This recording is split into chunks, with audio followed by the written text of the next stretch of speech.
چاہے وہ فاسق جانا واجب ہے.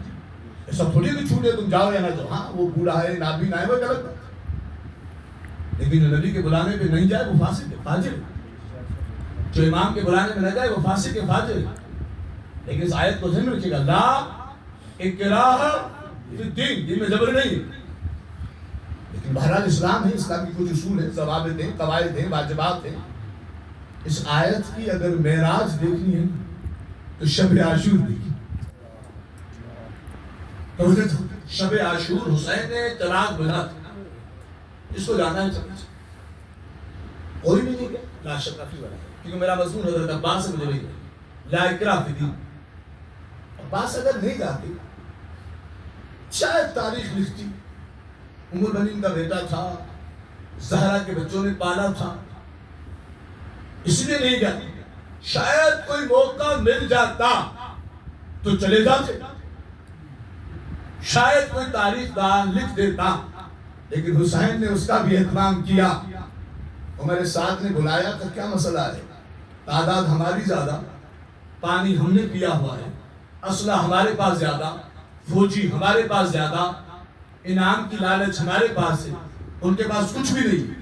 پھر بھی ساری فوج ان کی مطمئن ہے، ہماری ڈر رہی. وجہ کیا ہے؟ ایک فوجی کھڑا ہو جاتا ہے کہتا ہمارے ساتھ وجہ بتاؤں کا بتائیں تو ان کے لشکر میں عباس ہے، یہاں عباس نہیں ہے. پوری فوج تو میں جاتا ہوں فضائل کو عرض کر رہا ہوں، پوری فوج حسین کی مطمئن ہے عباس کی وجہ سے. ہماری فوج ڈر رہی ہے عباس کی وجہ سے. شمر اٹھا کہ میں دعوی رشتہ داری کروں گا، قبیلے کا دعویٰ کروں گا، اس رشتے کی حقیقت کی طرف نہیں جاؤں گا، میں عباس کو لے آؤں گا. ہمارے ساتھ نے کہا تم جو کہو گے تمہیں دیں گے، جاؤ. شمر آیا رشتہ داری کا دعویٰ کر کے، جیسے پہنچا حضرت عباس نے کہا مجھے نہیں ملتی. سید ابو القاسم خوئی رحمۃ اللہ علیہ علم رجال کے بہت بڑے ماہر، کہ عباس نے کہا مجھے نہیں ملتی. امام نے کہا عباس تم نہیں ملو گے تو تاریخ لکھے گی کہ شاید مل جاتے، شمر کی بات کو سن لیتے تو قبول کرتے، جاؤ تو ملو، پھر جو تمہیں جواب مناسب لگے دے دینا. کہا جو آپ کا حکم. عباس گئے کہ کیا لائے؟ کہ امان لکھے. عباس ہر انسان کو زندگی پیاری ہوتی ہے، میں تمہارے لیے امان لایا ہوں، امان امان. جیسے کہا امان لایا ہوں کہ کرنا کیا ہے؟ کہ حسین کو چھوڑنا ہے. جیسے کہا حسین کو چھوڑنا ہے، فرمایا لعن اللہ لک وعلی امانک. اے شمر تجھ پر بھی لعنت، تیری امان پہ بھی لعنت. کیا اس حسین کو چھوڑ دوں جس کے لیے خدا نے مجھے خلق کیا ہے؟ دشمن اہل بیت پہ لعنت بے شمار. اس حسین کو چھوڑوں جس کے لیے خدا نے مجھے خلق کیا ہے، جس کے لیے بابا نے مجھے مانگا. حسین محترم تاریخ نے یہ جملہ ایسا لکھا کہ ہر عرب کا بچہ بک گیا، نہ علی بکے نہ علی کا بیٹا عباس بکے. عمر مولا کا جلال تھا جو سفیر ضروری تھا کہ جیسے علی نے عباس کے ہونٹوں پہ بوسا وہ حق بھی تو سنایا جاتا. جناب امیر المومنین کی زندگی میں جا کے آپ پڑھیں، پوری زندگی میں علی تب تک خاموش ہے جب تک رسول اللہ ہے. علی خطیب منبر سرونی ہے لیکن بعد رسول کی زندگی میں علی ساتھ ہے رسول. اسی طریقے سے عباس بولے نہیں، بولنا جانتے ہیں لیکن بولے نہیں. امام نے فرمایا عباس جی. کہا کون سی تاریخ؟ کہا عباس حج کو عمرے میں تبدیل کر دیا. بولا جو آپ کا حکم، جو آپ کا حکم، کوئی بحث نہیں، کوئی تکرار نہیں، جو آپ کا حکم.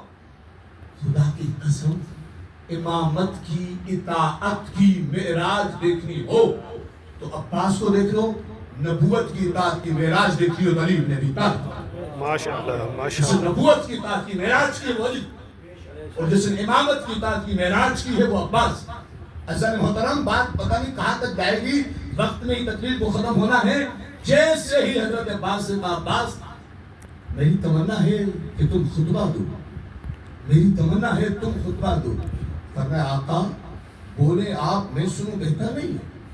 فرمایا عباس میری تمنا ہے کہ تم زمانے کو بتاؤ کہ تم علی کی طرح بولتے ہو، تم علی کی طرح بولتے ہو، تمہیں بولنا آتا ہے۔ فرمایا آقا آپ کا حکم۔ یہ کہہ کر حضرت عباس خانہ کعبہ کی چھت پہ تشریف فرما ہوئے۔ جیسے خانہ کعبہ کی چھت پہ گئے، توجہ حضرت محترم، ایک الگ منزل پر لے کے آپ سے اجازت کا طالب ہو جاؤں گا۔ جیسے ہی چھت پہ گئے، حضرت عباس نے خطبے میں ارشاد فرمایا بسم اللہ الرحمن الرحیم الحمدللہ الذی شرف ھذا البیت بقدوم ابی۔ تمام تعریفیں اس خدا کی جس نے کعبے کو عزت دی حسین کے بابا کے آنے سے۔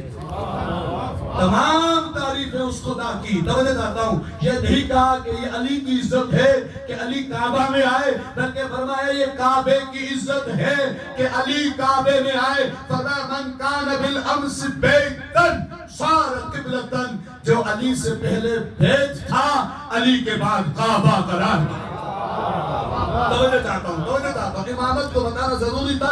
وقت ہوتا اس خطبے کی میں شرح کرتا، امامت کے اختیار بتانا ضروری تھا۔ حضرت عباس فرماتے ایھا الکفرۃ الفجر، اے کافرو، اے فاجرو، تم اس کا راستہ روکتے ہو جو نیکوکاروں کا امام ہے، تم اس کا راستہ روکتے ہو جو نیکوکاروں کا امام ہے۔